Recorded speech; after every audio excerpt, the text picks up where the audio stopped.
Olá, muito boa tarde pro senhor, pra senhora, pro amigo, obrigado, meu amigo Brito a Fazenda Júnior e também a querida Ticiane Pinheiro, cada vez mais bonita e cada vez mais sozinha. Continua sem namorado. Ela alugou um rapaz pra fingir que é namorado dela. Tamanha solidão que ela tá. Tava cantando aqui, tava todo mundo aplaudindo. Qualquer dia eu vou trazer meu cavaquinho, vou sentar aqui, em vez de fazer Cidade Alerta, eu vou só cantar o tempo inteiro. E aí? Tô imaginando você cantando Você aqui. gostou cantando agora? Você agora... Para. Põe a menina pra ele parar, põe. Põe a menininha, põe. Se tu não passar aquele vídeo, eu vou te quebrar a pau. 2, 3, deu pro lanche, deu de cara. Chega de história, tá vendo? Ó, ela tá falando contigo, ó. 2, 3, deu pro lanche, deu de cara. Chega de história, deu pra hoje. Portanto, seu Percival, tá ali, ó. Aquela ali é sua neta. E ela, quando você fala muito, é ele falando. Bota ela de novo. É ele falando, ó. Bota de novo. Ô, louca, se tu não passar aquele vídeo, eu vou te quebrar a pau. 2, 3, deu pro lanche, deu de cara. Deu por hoje, chega de história. Mas eu tô com um problema. Eu tenho um bisneto.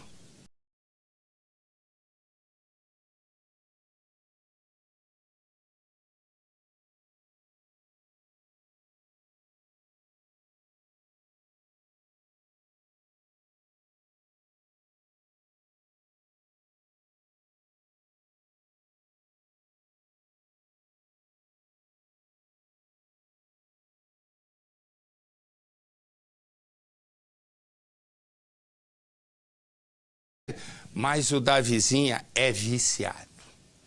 O neto da vizinha não consegue mais ficar sem celular.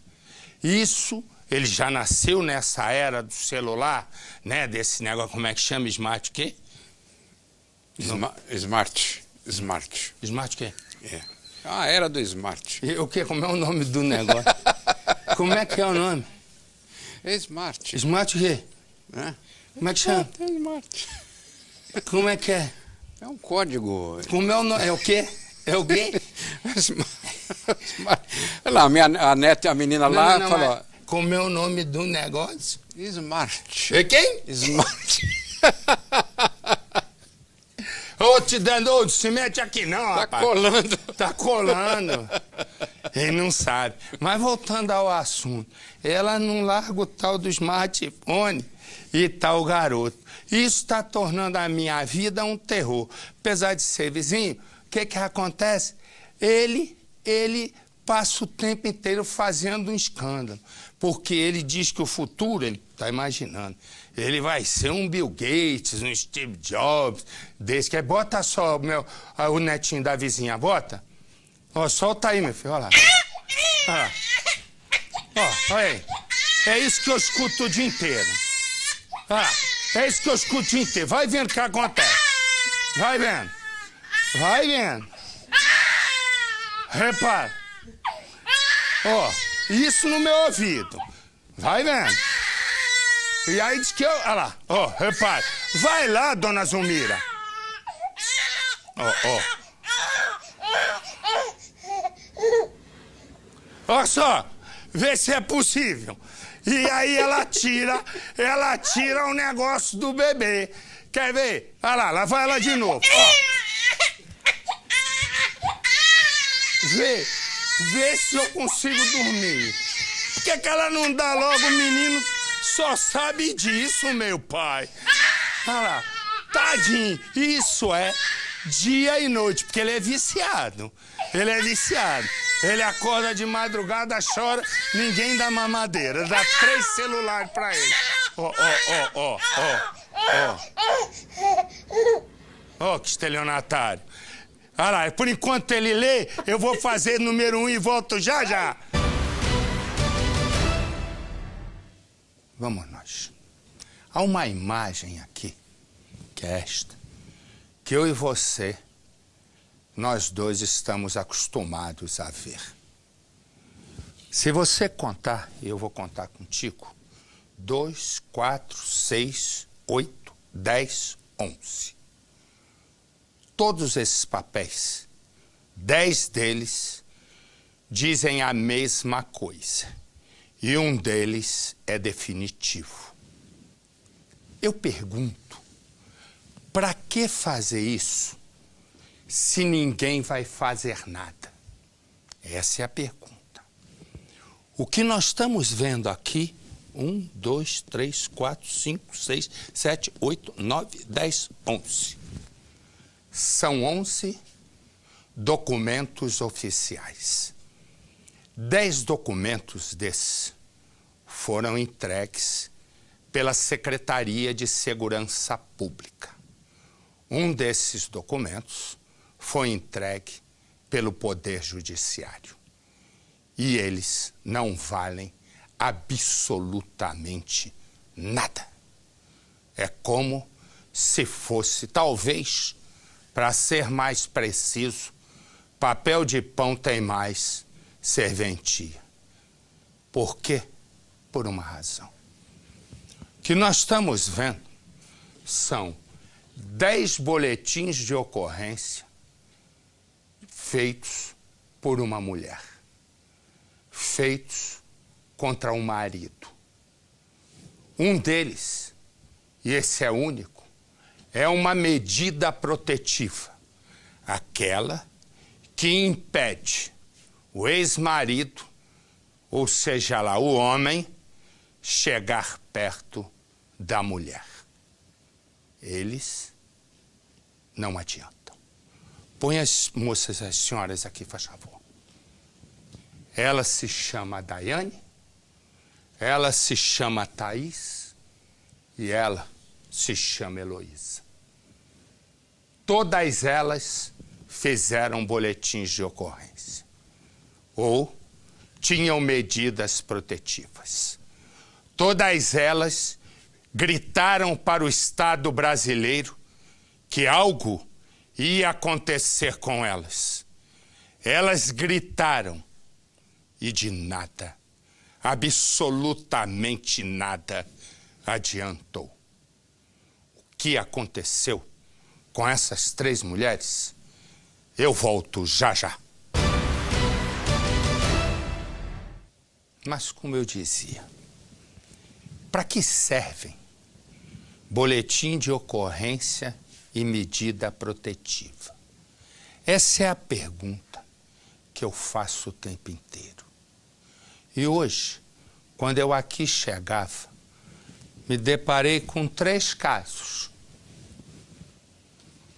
Daiane, Thaís e Heloísa. Todas tinham feito boletins de ocorrência. Ela tinha medida protetiva. Marido, homem, aquele não poderia chegar perto dela.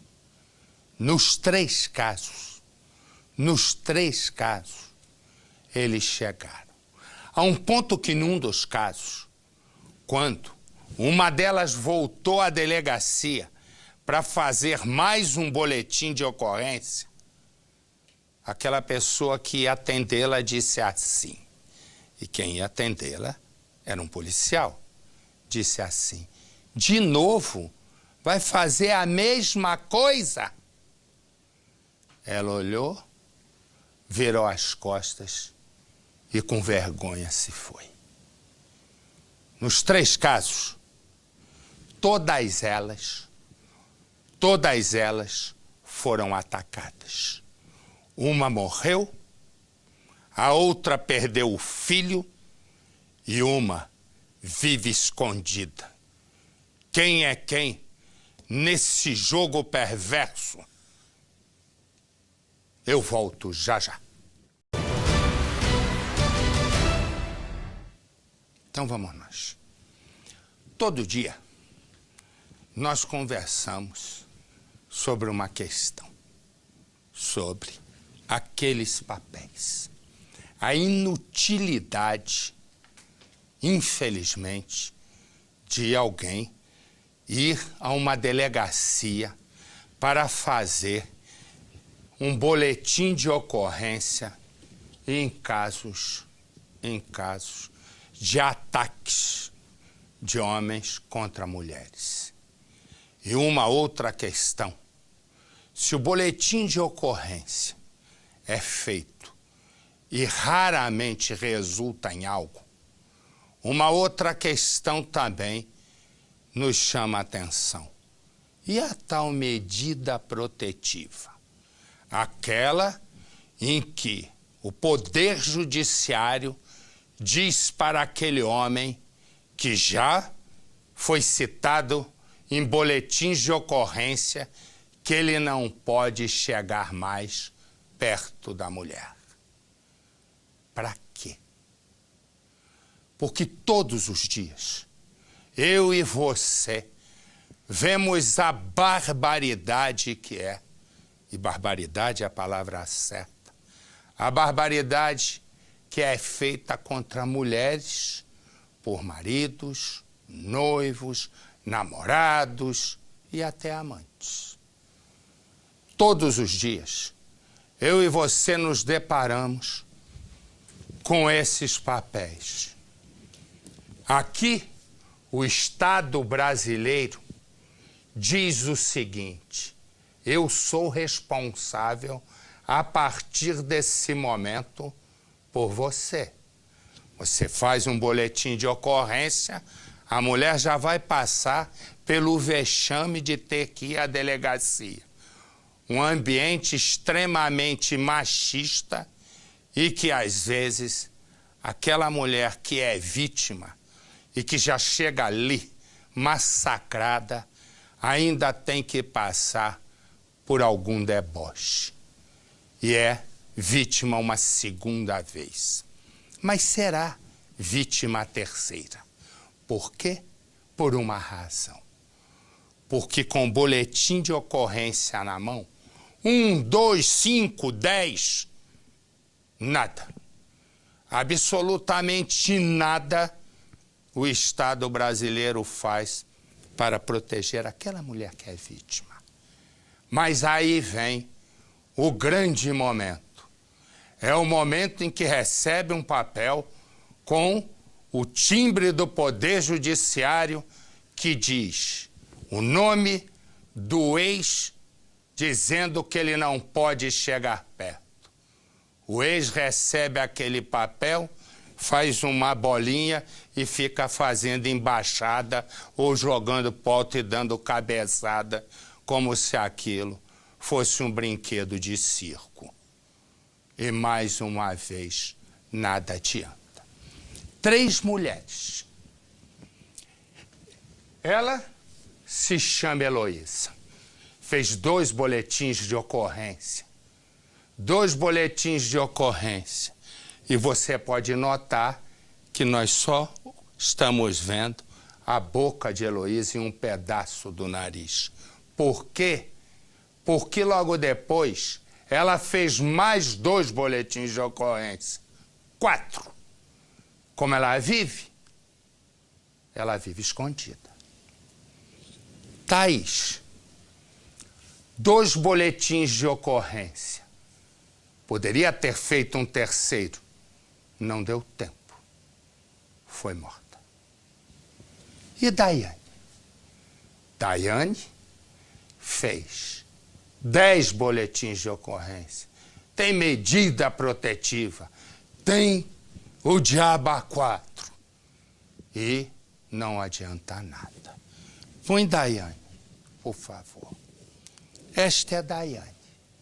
E ela vai contar para mim e para você o drama que ela vive. Daiane é casada com Edivaldo. 14 anos de um casamento, 3 filhos, se separaram. Edivaldo cuida dos 2 maiores. uma menina de 13 e um menino de 11. Resumo, e a mãe ficou para cuidar do bebezinho. 7 anos agora. O que ocorre? Aniversário do menino de 7 anos. Edivaldo vai até a casa da esposa e diz, vou levar ele para dar um passeiozinho. Ela tem 10 boletins de ocorrência. Tem medida protetiva. E o que ocorre? Ele desaparece com o garoto. Exatamente isso. Desaparece com a criança. Põe no Cidade. Esta mulher chora porque sente saudade do filho, que tem apenas 7 anos. Arthur foi levado de casa pelo pai Edivaldo. Dói para uma mãe ficar sem ver o filho. E para mim dói demais. Daiana foi casada com Edivaldo por 14 anos. Eles tiveram 3 filhos. Os 2 mais velhos, um menino de 11 e uma menina de 13, moram com o pai. Mas Arthur morava com Daiana e ela tinha a guarda do menino. A última vez que a mãe viu o filho foi aqui na casa, no dia do aniversário do menino, 7 anos. O pai veio para poder visitá-lo, acompanhado da nova esposa, e pediu para Daiana o seguinte, olha, eu posso passar um final de semana com meu filho? Ele falou, claro que pode. Foi lá, pegou as roupas de um final de semana, colocou em uma bolsa, entregou para ele. Ele subiu essas escadas com a criança e também com a esposa. Eles montaram no carro e desapareceram. Tudo isso aconteceu há um mês. Agora, a Daiana foi atrás do Edivaldo. Ele teria dito o seguinte, olha, eu não vou devolver o nosso filho. E mais, vou entrar na justiça para poder ter a guarda definitiva dele. Eu quero meu filho de volta, porque ele pegou a criança, ele pegou para passar um final de semana. As coisas estão tudo ali do mesmo jeitinho que ele deixou. E eu quero que se resolva, que seja estabelecido todos os direitos, tanto para mim, porque se uma hora para outra acontece alguma coisa, como que fica? Aí vai ser só mais uma. Ele vai ser só mais um foragido. O casamento de Daiana e Edivaldo foi marcado por brigas e agressões. Ela já fez 11 boletins de ocorrência contra o ex-marido. E mesmo antes de terminarem o relacionamento, Edivaldo já havia dito que não deixaria a mulher em paz. Ele sempre falava, eu nunca vou te deixar em paz. Se um dia você separar de mim, você não vai viver em paz. Você não vai viver com outra pessoa. Já faz mais de um ano que os dois estão separados. Edivaldo se casou novamente. Daiana também já tem um novo companheiro. Mas as ameaças de Edivaldo continuam assustando a ex-mulher. Ele quer jogar, o negócio dele, é uma estratégia que ele tem, jogar com as crianças. Porque ele sabe que é meu ponto fraco. Os filhos, para uma mãe é tudo. Ele sabe que as crianças são meu ponto fraco. Então ele está usando disso.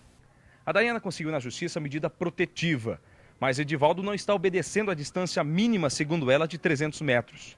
Ele vem com frequência aqui na frente da casa. E a única coisa que impede dele entrar até onde ela mora com o atual marido é esse portão, que agora sempre fica assim, ó, trancado com cadeado. Também não é muito diferente da casa, que agora fica com as portas e as janelas sempre trancadas.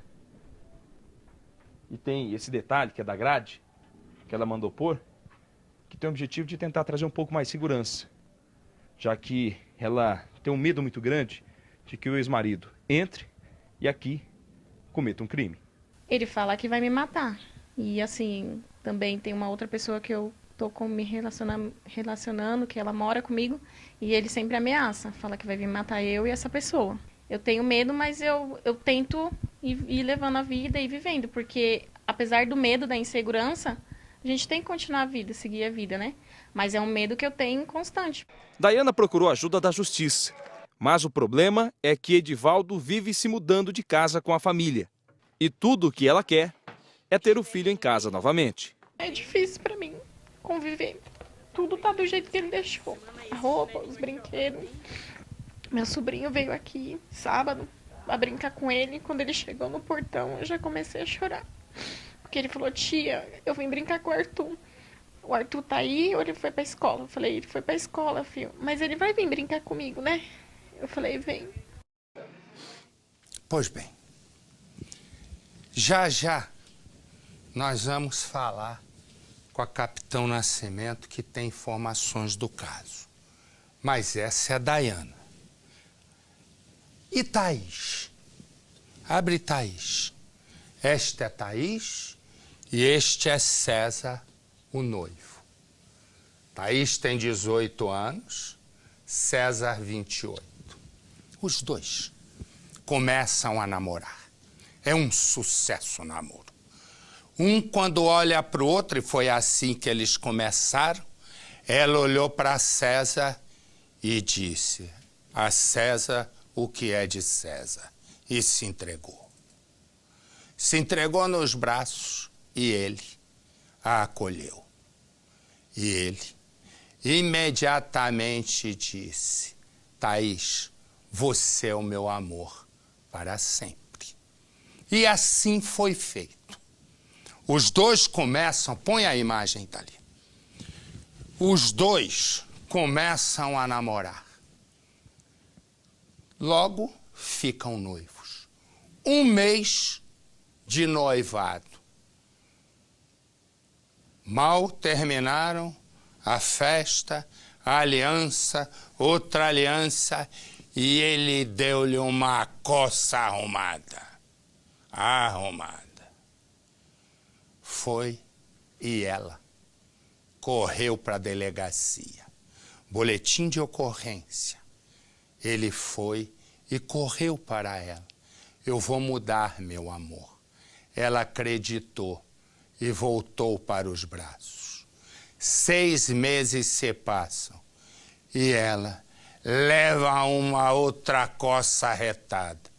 E mais uma vez, termina, faz boletim de ocorrência e não dá tempo de fazer mais nada.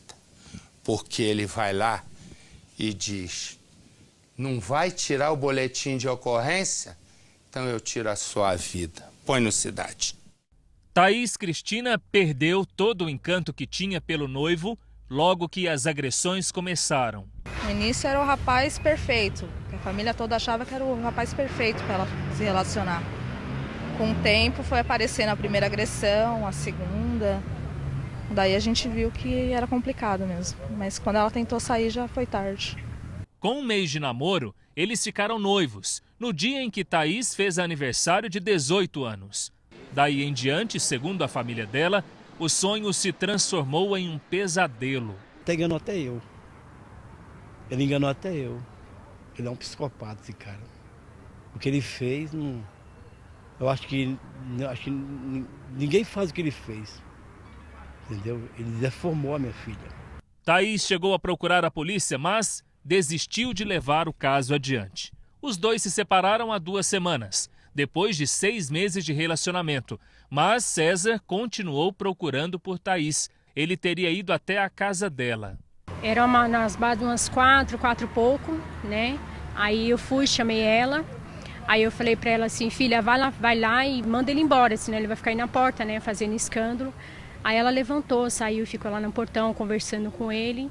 Thaís acompanhou César até a casa, que fica na zona leste de São Paulo, onde também vivem a mãe dele e uma irmã. Foi na sala da residência, no andar de baixo, que César matou a ex-namorada. O assassino foi preso em flagrante assim que a polícia militar chegou na casa. Ele se entregou e disse aos PMs: matei minha mulher porque ela me traiu. O caso aconteceu 6 dias depois do último boletim de ocorrência feito pela Thaís contra o namorado por agressão. A policial falou assim que a frieza dele é muito grande. Em nenhum momento ele demonstra arrependimento e falou assim que só se arrependeria se ela não tivesse morrido. A família de César de França, de 28 anos, metalúrgico, também ficou em choque com o crime. Ficou muito abalado, muito nervoso, a minha irmã só chorando. Mas a gente tinha esperança que ela se salvava, né? No fim ela não se salvou, porque quando foi 5 horas da tarde soube que ela tinha morrido. Thaís morre. Boletins de ocorrência 2. O Estado brasileiro assistiu ela morrer. Mas, ao caso de Heloísa. Heloísa, só pode mostrar um pedaço do rosto. Ela tem medo. Põe os papéis aqui. Põe os papéis. A pergunta é: para que servem boletins de ocorrência feitos pelas mulheres contra namorado, amante, marido, noivo? Para que serve a tal medida protetiva que o juiz assina no seu gabinete e ninguém controla nada, ninguém vigia nada e deixam, todos eles, deixam as mulheres com os seus papéis como se fossem roupas penduradas num varal que, enquanto molhadas, não tem serventia. Poderia-se fazer uma feira que vai do Amazonas ao Rio Grande do Sul de boletins de ocorrência e de medidas protetivas que mulheres vão às delegacias e à justiça pedirem. Por favor, não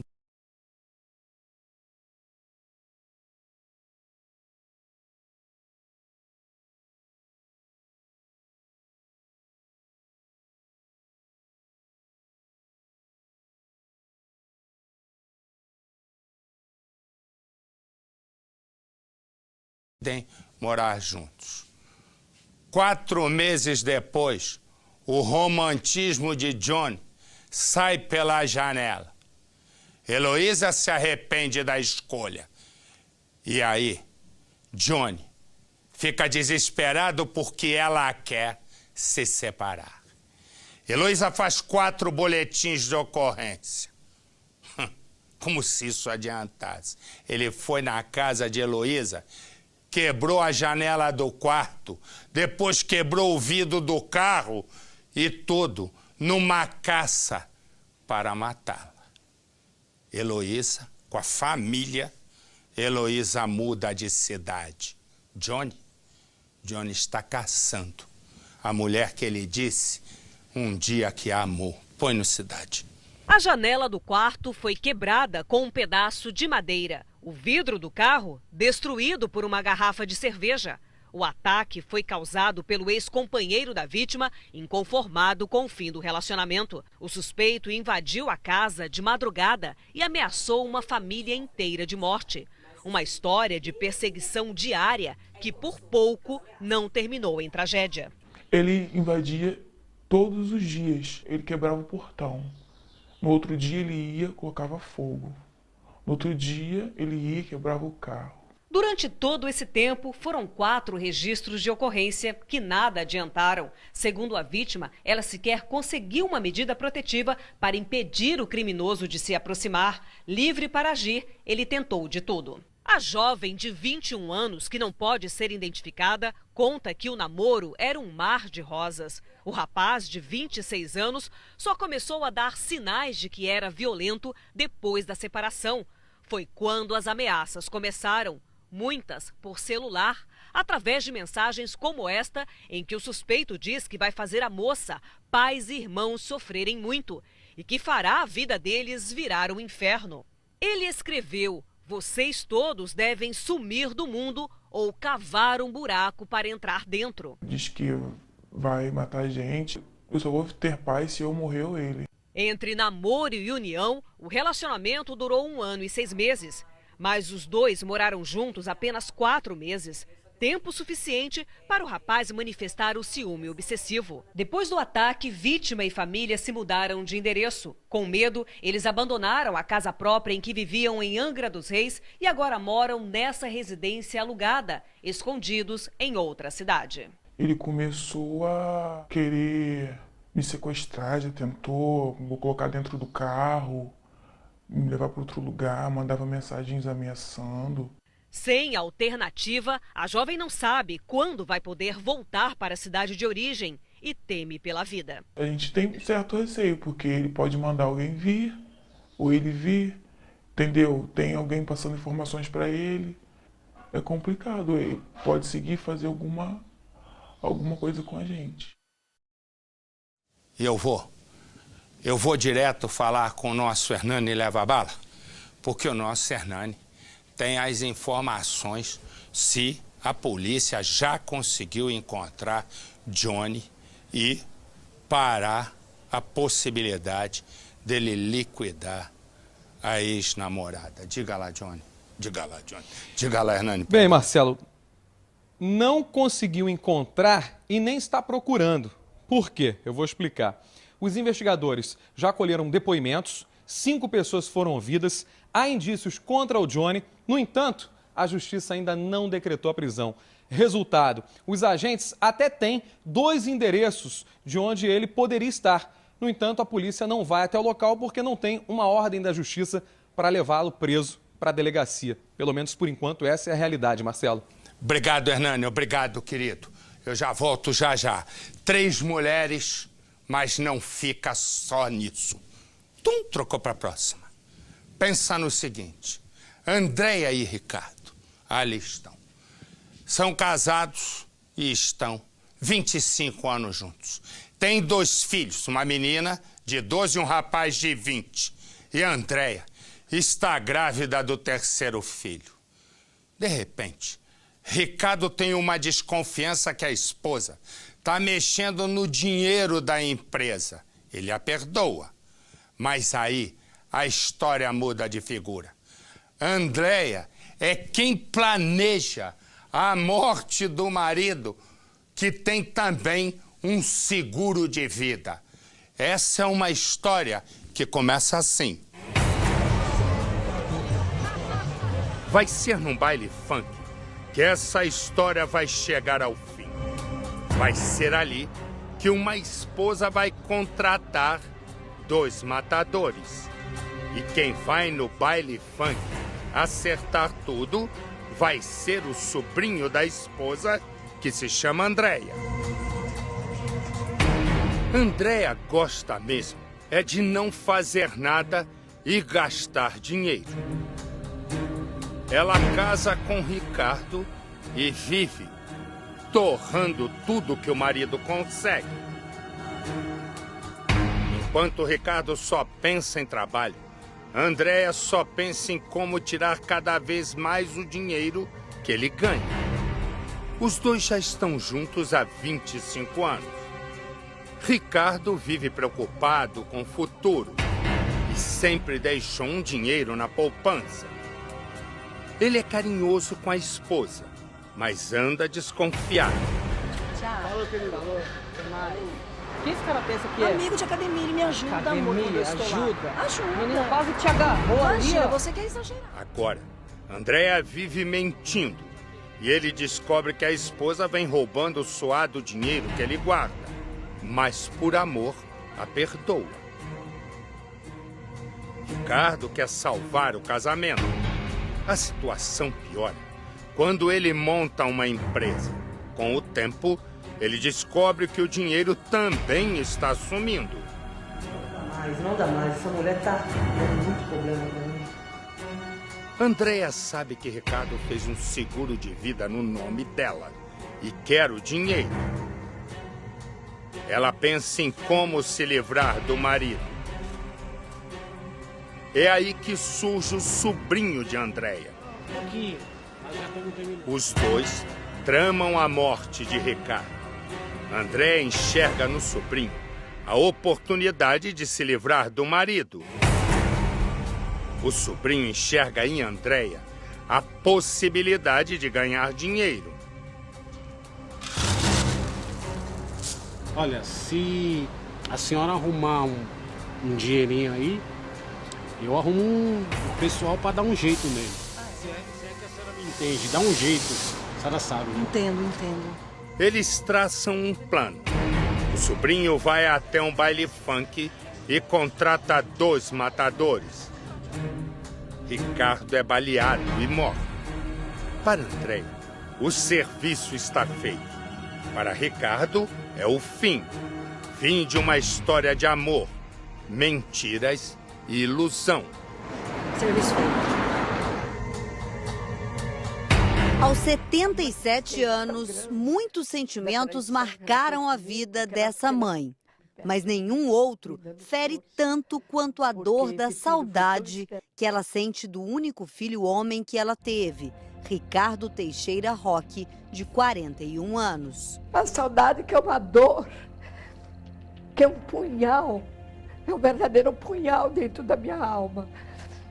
Porque a saudade, quando eu via ele chegar aí no portão, que ele batia a campainha, que eu olhava, meu coração se abria. Dona Terezinha conta que cerca de 5 meses antes do crime, ela já sentia a falta do filho, mas ainda tinha Ricardo para abraçar. Uns 5 meses antes dela fazer essa tragédia, eu comecei a sentir saudade dele. Eu tinha uma saudade dele tão grande que para mim ele era uma criança. Eu não sei que saudade é essa que eu estou do Ricardo. É uma saudade tão grande, porque ele era muito bom para mim. Ele era carinhoso. E antes do crime, a mãe pegou o filho andando de um lado para o outro, no corredor, preocupado, nervoso, e foi perguntar: "Ô Ricardo, o que está acontecendo? Por que você está tão nervoso?" E o que ele te disse? Ele falou assim: "Mãe, a senhora sabia que a Andréia vai me matar?"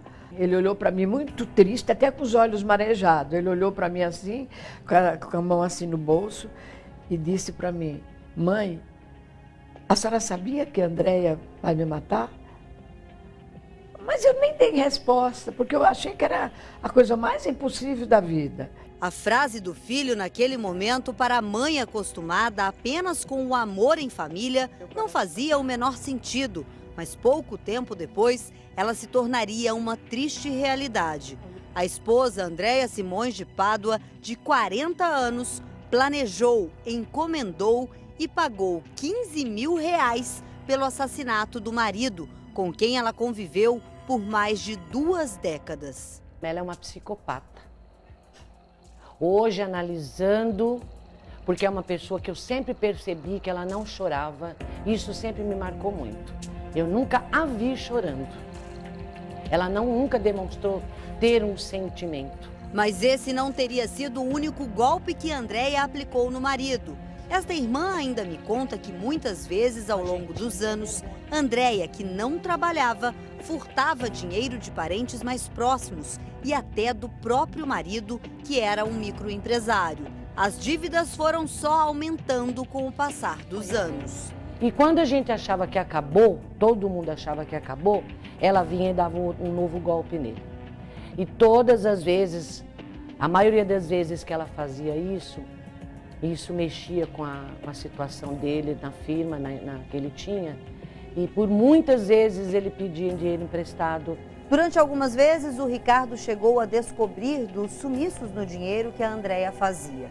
E antes mesmo de uma conversa entre o casal, a Andréia simplesmente desaparecia misteriosamente. Chegava a ficar 2, 3 dias fora de casa. O Ricardo nem imaginava para onde a Andréia ia neste tempo.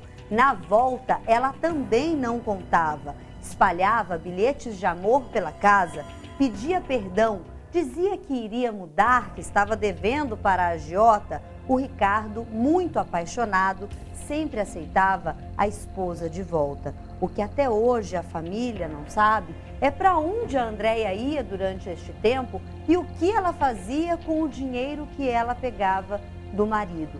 A triste realidade, a dura constatação para todos os parentes é saber que o Ricardo e a Andréia passaram 25 anos e eles passaram 25 anos sendo enganados pela Andréia. Mesmo sabendo de tudo que ela fez, a gente jamais imaginaríamos que ela ia chegar a um ponto desse. Andréia e Ricardo tinham uma vida que parecia de um casal feliz. Ele trabalhava muito e dava tudo de melhor para a família. Se preocupava em dar conforto para a esposa e para os filhos do casal.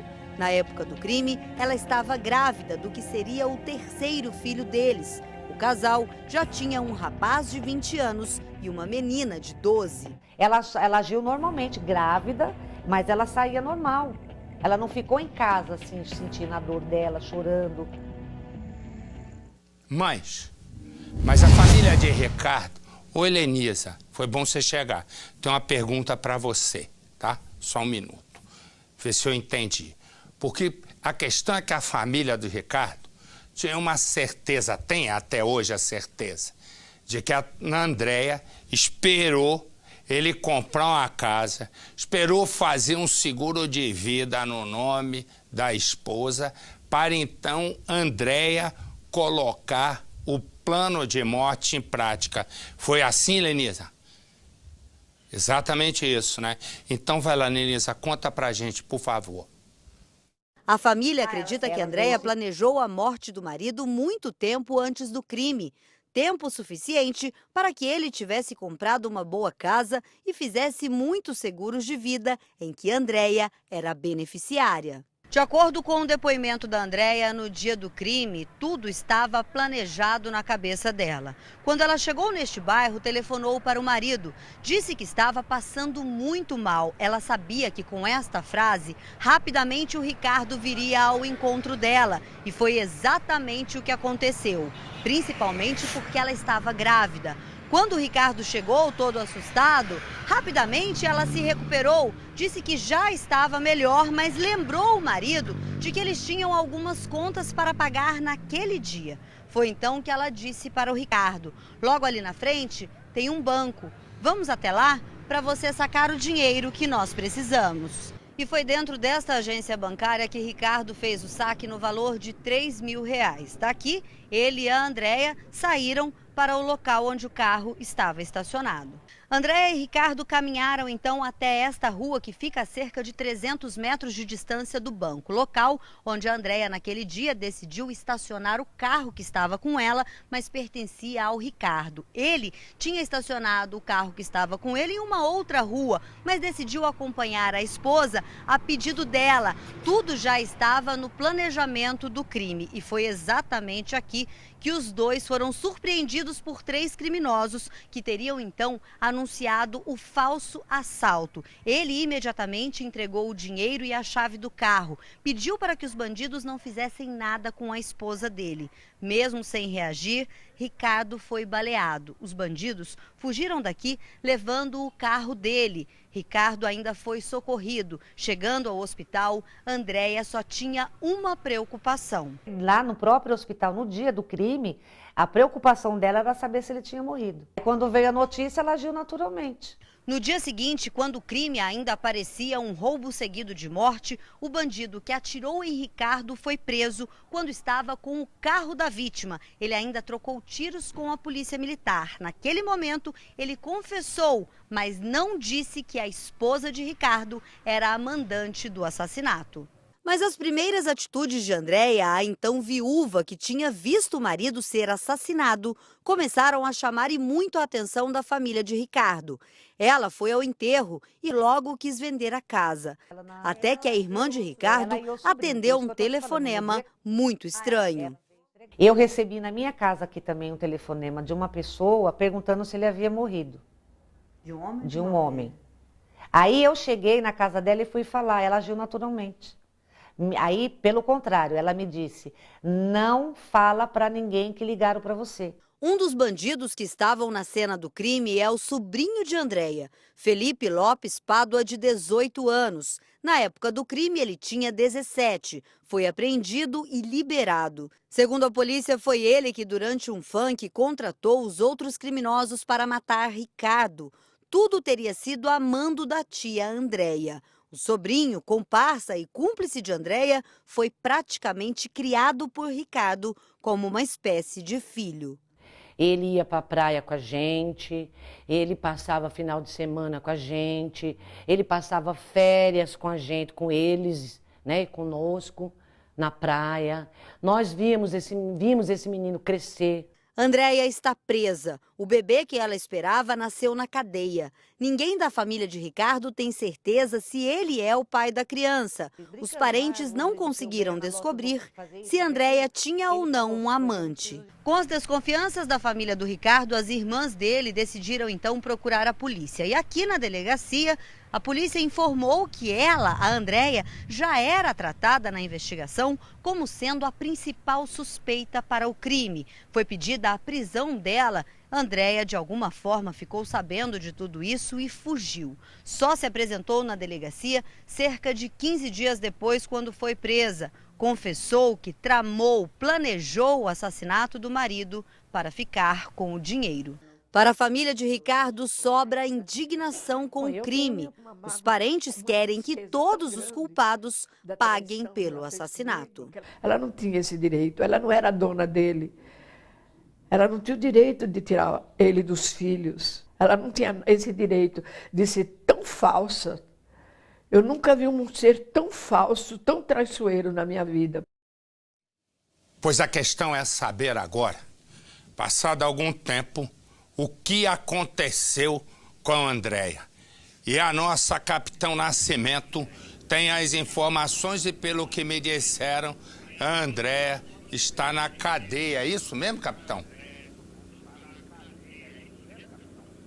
Está sim, Marcela. Ela continua na cadeia, teve o filho ainda presa, o filho que agora está sob os cuidados da mãe dela. O menor, ele está solto e agora a polícia procura pelo outro comparsa, que ainda não foi identificado. Os policiais têm apenas o apelido dele, que é Bola. Agora a família do Ricardo vai pedir um exame de DNA para saber se essa criança é realmente filha dele. Isso porque eles acreditam que a Andréia, quando ela planejou o crime, ela tinha um amante e que esse amante teria ajudado ela, Marcelo. Valeu, capitão. Me dá a imagem do preso. Vamos, meu filho. O homem que tá aí, você vai vendo, ele vai sendo carregado. Olha aí, o apelido dele é Gigante. Ele estava contando uma história numa passarela. Quando a polícia chegou, disse: estou falando de Deus. O policial olhou para ele e disse assim: teu Deus sou eu, meu filho, que vou te botar na cadeia. Ele é assaltante e também tinha um assassinato nas costas. Põe no Cidade. O Gigante, como é conhecido, é na verdade Tiago Pedro Machado Moraes, de 31 anos. Apesar do tamanho, ele não apresentou resistência à prisão realizada pelos agentes da Lapa Presente durante a noite. Gigante é da cidade de Três Rios, no sul fluminense, mas estava no centro do Rio em comportamento suspeito ao ser abordado.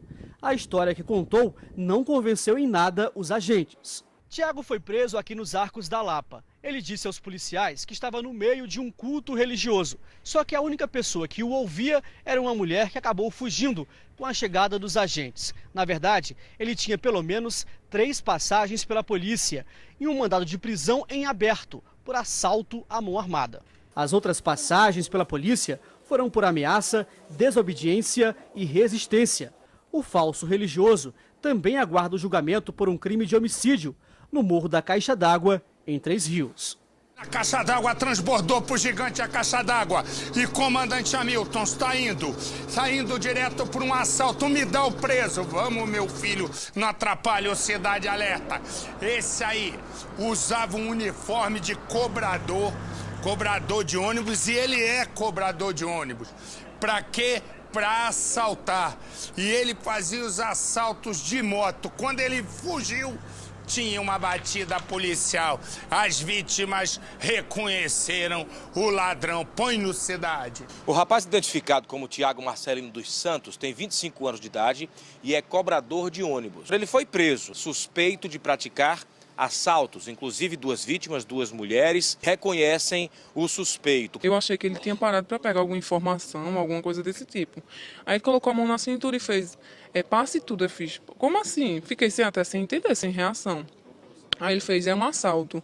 Aí eu tava com o celular no bolso, aí consegui colocar o celular dentro da roupa e eu tava com dinheiro, que era R$200. Aí eu escondi o celular e ele veio tocando na minha cintura. Eu fiz: moço, só tenho R$200, tome, leve. E minha amiga, ele pegou o celular dela. Com ele, a polícia apreendeu R$200 e um aparelho celular. A PM que chegou até o rapaz depois das abordagens de rotina, ele estava nessa motocicleta que foi apreendida. Você tentou fugir da abordagem policial. E a vítima informa que caminhava com uma amiga quando foi abordada e, ao perceber que o rapaz estava fardado, bem vestido, bem aparentado, sequer imaginou que poderia ser assaltada. Pensa no seguinte: Kátia e Valdeir.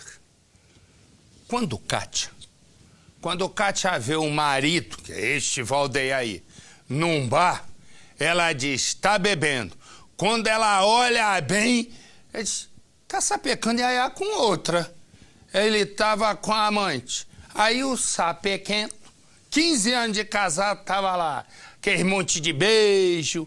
E ela, Kátia, estava com a filha, uma adolescente, que também viu o pai lá nessa agarração. O que Kátia fez?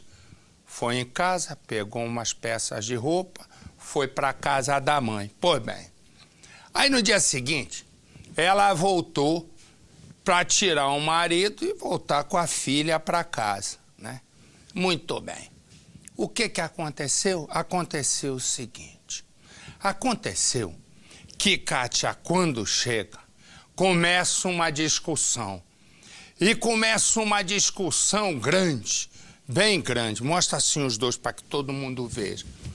A resumo, Kátia, no meio da discussão, disse: olha, eu tentei me separar de você várias vezes. Você sempre me disse que ia ir para o caminho certo, para o caminho do bem. E ele disse: ô, sossega aí a periquita que você vai ficar aqui em casa comigo. Ela disse: acabou, ponha-se daqui para fora. Foi a última frase de Kátia. Põe no Cidade. Valdeir Aparecido Coelho tem 37 anos e durante muito tempo fez juras de amor eterno a Kátia Vanusa Carvalho, de 35. Para conquistar a jovem, dizia que os dois iriam viver um relacionamento dos sonhos e que nada, nem ninguém, iria separá-los. O relacionamento de Kátia e Valdeir começou há mais ou menos 15 anos, quando os dois ainda moravam na zona rural de Novo Cruzeiro. Eles se conheceram por meio de um amigo em comum, que fez a apresentação. E rapidamente, o que era amizade virou namoro sério. E eles decidiram morar juntos, resolveram se casar. Com o passar dos anos, Kátia acabou sendo agredida constantemente. E o curioso é que ela não desistia do relacionamento. O problema é que as agressões foram ficando mais sérias. Até que um belo dia, ela precisou sair correndo de dentro de casa, justamente porque foi ameaçada de morte. Desde então, as ameaças nunca pararam e nem diminuíram. Com medo de ser morta e nunca ter o corpo descoberto, há pouco mais de 5 anos, Kátia decidiu morar na cidade. Valdeir passou a beber e procurar outras mulheres na rua, mas sempre dava um jeito de ser aceito de volta e viver ao lado da mulher. Várias vezes. E ele não deixava? Não deixava. Aí ficava uns 15 dias, depois voltava. Aí brigava de novo, separava, voltava, eu ficava assim, sabe, vai e vem. Não tomava a decisão certa. Ficou vazio agora, né? Muito. Pra você ter ideia, eu tô dormindo da pada. Eu tomo 5 comprimidos pra dormir.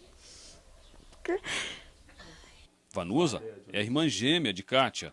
Pelo fato de serem muito amigas, diversas vezes pegou a irmã chorando por conta das ameaças do marido. Nesse dia mesmo eu tinha comprado, disse que tinha uma arma. Ela já chegou com o olho todo roxo na casa de mãe. Kátia até tentou evitar uma tragédia. Fez um boletim de ocorrência denunciando as agressões e, por conta das brigas que eram constantes, se separou diversas vezes. Na noite anterior ao crime, Kátia viu Valdeir em um bar bebendo e se divertindo com uma mulher. Ela sabia das traições do companheiro, só que desta vez foi diferente, porque ela estava acompanhada da filha de apenas 13 anos, que também viu o pai com a amante. Kátia então decidiu voltar para casa e botar fim de vez no relacionamento. Só que com medo, passou a noite aqui na casa da mãe. Na manhã do dia 17 de março, ela então voltou aqui para a casa dela para arrumar as malas de Valdeir e colocá-lo para fora de casa. Só que enquanto ela estava de joelhos no quarto, dobrando as roupas do companheiro, foi atacada pelas costas. Valdeir sempre foi tão agressivo em casa que até os filhos já ameaçou de morte. Kátia foi morta com covardia, sem chances de defesa. Lucimauro é casado com uma das irmãs de Kátia e chegou minutos depois do crime. Quando você chegou já tinha gente na casa, Já. né? Ela estava onde aqui? Estava deitada, aqui em frente à porta, no quarto dela. Conversando com ela, eu falei: ô Kátia, o que aconteceu e tal? Ela assim: ô Lucimauro, o que Valdeir fez comigo? 10 minutos depois que a equipe do SAMU estava aqui prestando os primeiros socorros, Kátia foi retirada ainda com vida de dentro de casa e colocada na ambulância que estava estacionada aqui na porta. Daqui, seguiu direto para o hospital da cidade. O problema é que aqui tem pouco recurso. Kátia então foi encaminhada para o hospital de Teófilo Otoni, que fica a mais ou menos 110 quilômetros aqui de Novo Cruzeiro. Mas como estava com muitos ferimentos, infelizmente não resistiu e morreu ainda na estrada. Depois de matar Kátia, Valdeir ainda ficou uma semana na casa de um parente, em Novo Cruzeiro, até ser retirado da cidade por um irmão. A Polícia Civil não quis comentar o caso, mas há um mandado de prisão para o pedreiro, que assassinou a própria mulher covardemente. A família da cantineira, que trabalhava em uma escola da cidade, não suporta a angústia de ver o assassino nas ruas sem punição. Ele arrancou um pedaço de nós aqui, destruiu minha família, destruiu tudo. Agora eu só espero a prisão dele, que não vai voltar a vida de minha irmã mais, mas pelo menos isso alivia um pouco. Que ele pague pelo que ele fez. Enquanto Valdeir continua foragido, a mãe de Kátia chora a saudade de não poder ver a filha mais. Mas não é fácil não, de perder o filho da gente, ficar por causa desse jeito que tava, né? Se você viu esse homem, se você conhece esse homem, se você sabe onde ele está, ligue. Ligue para o Disque Denúncia. Ligue para a polícia e a sua identidade vai ser mantida no mais absoluto sigilo. E eu vou direto a governador Valadares com o nosso Aguiar Júnior, que ele tem mais informações. Boa noite, Aguiar. Boa noite, Marcelo. Pois aí, infelizmente, a Kátia sequer teve tempo para pedir uma medida protetiva à justiça. Se é que isso iria resolver, né? Porque o Valdeir já tinha, inclusive, sido preso no sábado porque foi encontrado com um revólver. E dizia que esse revólver seria justamente para poder matar a Kátia. Ele foi encaminhado à delegacia, foi ouvido pelo delegado e logo depois ele foi liberado para voltar para casa. À noite, a Kátia então acabou encontrando o Valdeir num bar com uma mulher e na manhã de segunda-feira aconteceu essa tragédia lá na família de Novo Cruzeiro. Agora a família, claro, espera que ele seja encontrado e que esse mandado de prisão expedido pela justiça seja cumprido imediatamente. Já tem 3 meses que a família está esperando isso, né, Marcelo? Obrigado, Aguiar. 3 meses. Se bobear, vai esperar muito mais, porque é difícil nesse país. Obrigado, querido. Pensa no seguinte. Pensa. Sobe aqui o meu poeta. Cadê o poeta? Poeta. Vai subir o poeta. Deu problema no poeta, sempre. Até porque, vou contar, se aqui não tiver problema, é zebra, né? Era que eu ia botar o nosso polido aqui. Mas não tem problema. Deu problema de novo. O que ocorre é o seguinte. Ana Catarina, Ana, vai aparecer aí, gritou alguém. E eu vou ficar, nós dois, eu vou ficar nesse andando para lá e para cá. De repente, estavas aonde que demorou? Onde você estava? Hein? Estava lá embaixo? É. O equipamento prendeu de novo? Foi, poeta? E você não saía de lá? É, fica tranquilo, poeta. Isso eu vivo todo dia. Não tem problema. O problema é a gente fazer as coisas com o coração. O poeta me contou uma história de uma moça que ela, né, tem 3 filhos e, de repente, ela não aguenta mais, está disposta a se separar, 5 anos de casamento, e ela diz que vai embora com as crianças. E aí, o que ocorre? Ocorre o seguinte, ela vai e num dia, ela saiu de casa, não foi isso, poeta? Para ir para o trabalho? Isso. Aí, o nosso poeta Polido me contou o seguinte, que ela saiu de casa para trabalhar e aí desapareceu. Ela já tinha feito um boletim de ocorrência contra o ex-marido,